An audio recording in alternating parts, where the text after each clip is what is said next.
বন্ধুরা, আজকের ভিডিওতে আপনারা অনেক বড় সুখবর পেতে চলেছেন। কিন্তু চীনের রাষ্ট্রপতি জিনপিং, ওনার তো অবস্থা পুরো খারাপ হয়ে গেছে। তার থেকেও বেশি অবস্থা খারাপ হয়েছে পাকিস্তানের অবস্থা খারাপ হয়েছে কারণ পাকিস্তান মনে করছে চীন ভারতের মতো ঘুমন্ত সিংহকে জাগিয়ে দিয়েছে। কেন? কারণ আগে তো ভারত 2 বছরে প্রায় 1 থেকে 2টো মিসাইলের টেস্ট করত, আর পাকিস্তান কিছু না কিছু বলে তাদের জনগণকে শান্ত করত। আমরা ভারতের অমুক মিসাইলকে আটকানোর তমুক পথ পেয়ে গেছি। কিন্তু বিগত কয়েক মাস ধরে ভারত মিসাইলের এমন মেলা বসিয়ে দিয়েছে যে চীন পাকিস্তান নিঃশ্বাস ফেলারও টাইম পাচ্ছে না। ভারত একের পর এক মিসাইল বানিয়ে যাচ্ছে, আর প্রত্যেকটা মিসাইল একে অন্যের থেকে সম্পূর্ণ আলাদা, টেকনোলজি আলাদা। কতগুলোকে আটকানোর পথ খুঁজে পাবে? একটাকে আটকানোর পথ খুঁজে পাবে তো ভারত সেই জায়গায় 4টেকে লঞ্চ করে দেবে। 4টেকে আটকানোর পথ পেলে 8টা লঞ্চ করবে। কিন্তু এইবার ভারত এমন মিসাইল বানিয়েছে না, যেটা চীনের ওপর কার্যকর তো হবেই, সাথে পাকিস্তানকেও ধুলোয় মিশিয়ে দেবে। একটা কথা আছে না, প্রয়োজনীয়তা আবিষ্কারের জননী? এখন ঠিক এটাই হচ্ছে। ভারত মোদী সরকার আসার 1 বছর পর 2015তে একটা প্রজেক্ট শুরু করেছিল, যার নাম ছিল মিসাইল প্রলয়। এটা একটা ব্যালিস্টিক মিসাইল হওয়ার কথা ছিল। এর শুধুমাত্র একটাই কাজ ছিল, একে তো মিসাইলটা অ্যাকুরেট হওয়ার দরকার ছিল, দ্বিতীয়ত যত বেশি সম্ভব পরমাণু ওয়ারহেড দিতে পারবে এরকম হওয়ার দরকার ছিল।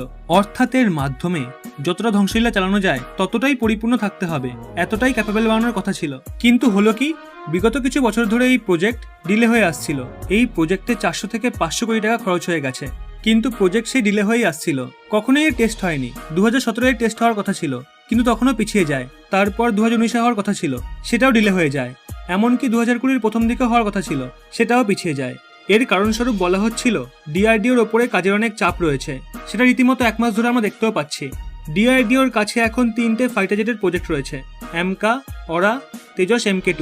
তাছাড়া ডিআরডিওর কাছে 11 থেকে 12টা মিসাইলের প্রজেক্ট রয়েছে, তার মধ্যে 8টার তো সদ্যই টেস্ট হয়েছে। এখনো বড় বড় 2-3টে মিসাইলের প্রজেক্ট রয়েছে। অগ্নি 6-এর আরও অনেক মিসাইল রয়েছে। এরম অবস্থায় প্রজেক্টে ঢিলেমি পড়ে গেছিল। কিন্তু চীনের সাথে ভারতের বিবাদকে দেখে আজ এই প্রজেক্টের প্রয়োজন পড়েছে। ভারতের এমন মিসাইলের দরকার আছে যেটা অ্যাকুরেট হবে, আর এমন ধ্বংসলীলা চালাবে যে রিকভার করার চান্সই পাবে না। আর ভারতে এই মিসাইল পুরোপুরি তৈরি করে ফেলেছে।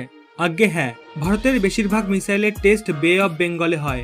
ওখানে 12 থেকে 15 তারিখের মধ্যে নফলাইন জোনে নোটিশ দেওয়া রয়েছে এয়ারম্যানকে, কারণ ওখানে কোনো বড় টেস্টিং হবে। আর বিশ্বাস করুন, আর এই টেস্টিং আর অন্য কিছুর না, বরং প্রলয়েরই হতে চলেছে। আর এর নাম প্রলয় ভেবেচিন্তেই রাখা হয়েছে। এর কাজই প্রলয় সৃষ্টি করা। আর অ্যাকুরেসির জন্য এর রেঞ্জ 500 কিলোমিটার রাখা হয়েছে। এর অ্যাকুরেসি 10 মিটার, মানে এটা টার্গেটের 10 মিটারের মধ্যেই আছড়ে পড়বে আর ভয়ানক তাণ্ডব চালাবে।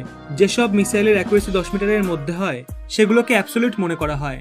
এটা চীনের ভেতরে যতটা তাণ্ডব চালাবে ততটাই তাণ্ডব চালাবে পাকিস্তানে। 500 কিলোমিটারের মধ্যে পাকিস্তানে যত আর্মি বেস আছে, বন্দরগাঁওটাও আছে, সেগুলোকে ধ্বংস করতে পারবে এই মিসাইল। এর স্পিডও মারাত্মক হবে। মনে করা হচ্ছে প্রায় 2 ম্যাক প্লাস স্পিড হবে, কারণ এটা একটা ব্যালিস্টিক মিসাইলই হতে চলেছে।